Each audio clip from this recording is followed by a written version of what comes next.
अस्सलाम वालेकुम। मुसलमानों, केसीआर को पहचानो। मैंने आज तक केसीआर साहब के ताल्लुक से जितने वीडियोस बनाया हूं उन सारे वीडियोस का मक्स निकाल के आज के इस एक वीडियो में डालने की मैंने कोशिश की, क्योंकि 2023 का असेंबली इलेक्शन को बस अब कुछ ही दिन बाकी रह गए। तेलंगाना में कांग्रेस और बीआरएस के बीच में मुकाबला है, तो अभी हमेशा की तरह इस बार भी तेलंगाना के सारे उलमाए दीन, मशाइखीन, दानिशमंद हजरात, सोशल ऑर्गेनाइजेशंस, इस्लामिक जमातें, ये सारे लोग किसी ना किसी एक पॉलिटिकल पार्टी का तायीदी ऐलान करने वाले हैं। मैं वो हैसियत, वो मुकाम तो नहीं रखता कि मैं उलमाए दीन को, दानिशमंद हजरात को मशवरा दे सकूं, मगर अदबन मैं आप लोगों के सामने केसीआर साहब के कुछ 30 ऐसे कारनामे बताना चाहूँगा जो आप लोग किसी भी जमात की तायीद करने से पहले थोड़ा सा इस पे गौर कीजिए, नज़र डालिए।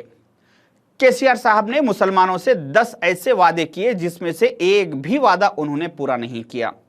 नंबर 1, 12% रिजर्वेशन देता हूं बोले, नहीं दिए। वक्फ बोर्ड को जुडिशियल पावर दूंगा बोले, नहीं दिए। इस्लामिक सेंटर बनाऊंगा बोले, नहीं बनाए। अजमेर में रुबात बनाऊंगा बोले, नहीं बनाए। जहांगीर पीर की दरगाह को 50 करोड़ से डेवलप करूंगा बोले, नहीं करे। हुसैन शाह वली रहमतुल्लाह अलैह की दरगाह की 1654 एकड़ वक्फ लैंड को कब्जेदारों से वापस लेके वक्फ बोर्ड के हैंडओवर करूंगा बोले, नहीं करे। उल्टा उन्होंने खुद तेलंगाना गवर्नमेंट का दावा पेश करके उस पर काबिज होके बैठ गए। जुबली हिल्स में केबीआर पार्क का नाम बदल के आसिफ जाही पार्क रखूंगा बोले, नहीं रखे। हैदराबाद की ओल्ड सिटी को तुर्की के इस्तांबुल की तरह डेवलप करूंगा बोले, नहीं करे। माइनॉरिटी वुमेन्स रेसिडेंशियल कॉलेजेस बनाऊंगा बोले, नहीं बनाए। हैदराबाद चंचलगुड़े की जेल को वहां से शिफ्ट करके उस जेल की जमीन पर एजुकेशन इंस्टीट्यूशंस बनाऊंगा बोले, नहीं बनाए। ये ऐसे 10 वादे केसीआर साहब ने मुसलमानों के साथ किए, मगर इसको पूरा नहीं किया। मैं अभी ऐसे 10 कारनामे केसीआर साहब के बताऊंगा जो इन आने से पहले तेलंगाना में चल रहे थे, इन आने के बाद उसको ख़त्म कर दिए।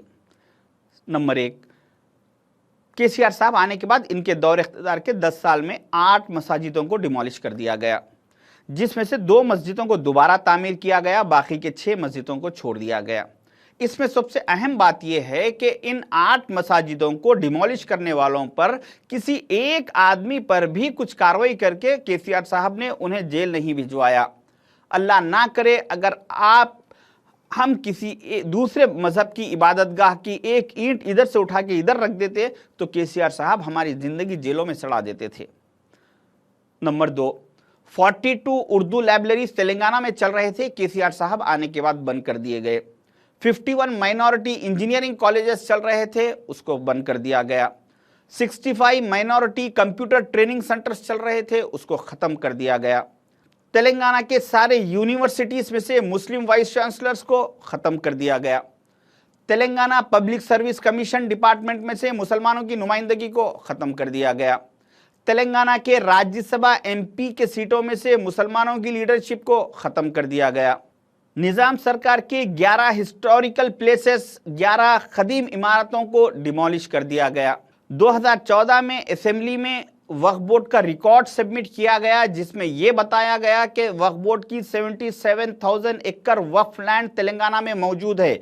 अभी जून के महीने में 2023 में फिर से रिकॉर्ड चेक किया गया तो उसमें सिर्फ 23,000 एकड़ वक्फ लैंड मौजूद है, यानी 54,000 एकड़ जमीन इनके दौरे इख्तियार में खत्म कर दी गई।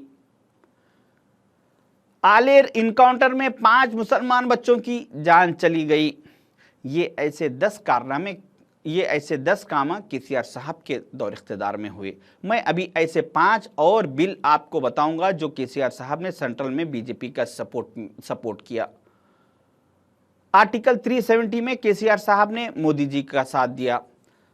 ट्रिपल तलाक के बिल में अपने एमपीज को पार्लियामेंट नहीं भिजाकर उस बिल के खिलाफ वोट नहीं दलवाकर उस बिल को सपोर्ट किया गया। प्रेसिडेंट ऑफ इंडिया के इलेक्शन में बीजेपी को सपोर्ट किया गया। वाइस प्रेसिडेंट ऑफ इंडिया के इलेक्शन में बीजेपी को सपोर्ट किया गया, नोटबंदी में बीजेपी को सपोर्ट किया गया केसीआर साहब की तरफ से। ऐसे में 50 और लिस्ट गिना सकता हूं जिन बिलों में पार्लियामेंट में केसीआर साहब ने मोदी जी का साथ दिया। अभी मैं और ऐसे 5 कारनामे केसीआर साहब के बताना चाहूंगा जिससे उनकी पीवी नरसिम्हा राव साहब से मोहब्बत जाहिर होती है। पीवी नरसिम्हा राव साहब का तेलंगाना से नाम खत्म हो चुका था।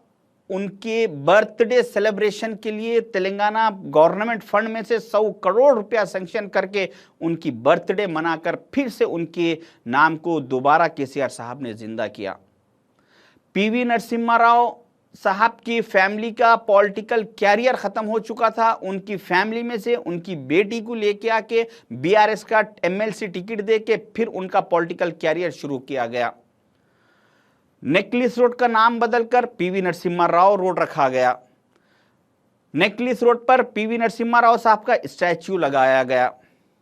हैदराबाद यूनिवर्सिटी का नाम बदलकर पीवी नरसिम्हा राव यूनिवर्सिटी रखने के लिए केसीआर साहब ने सीएम कैंप ऑफिस से बीजेपी गवर्नमेंट को, सेंट्रल को लेटर लिखकर रिक्वेस्टिंग लेटर लिखा।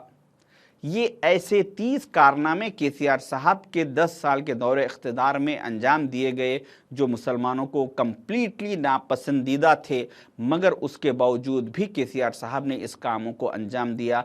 और मैं ये आपको खुले अल्फाज में कहना चाह रहा हूं कि इन 30 में से कोई एक बात भी मेरी गलत नहीं है। अगर मेरे पास ये 30 पूरे कारनामों के केसीआर साहब की वीडियो स्टेटमेंट्स है, इसके मेरे पास सारे सबूत है। अगर किसी को ये 30 में से कुछ भी गलत दिखा तो आप मुझसे कांटेक्ट कीजिए, मैं आपको उसका सबूत पेश करूंगा।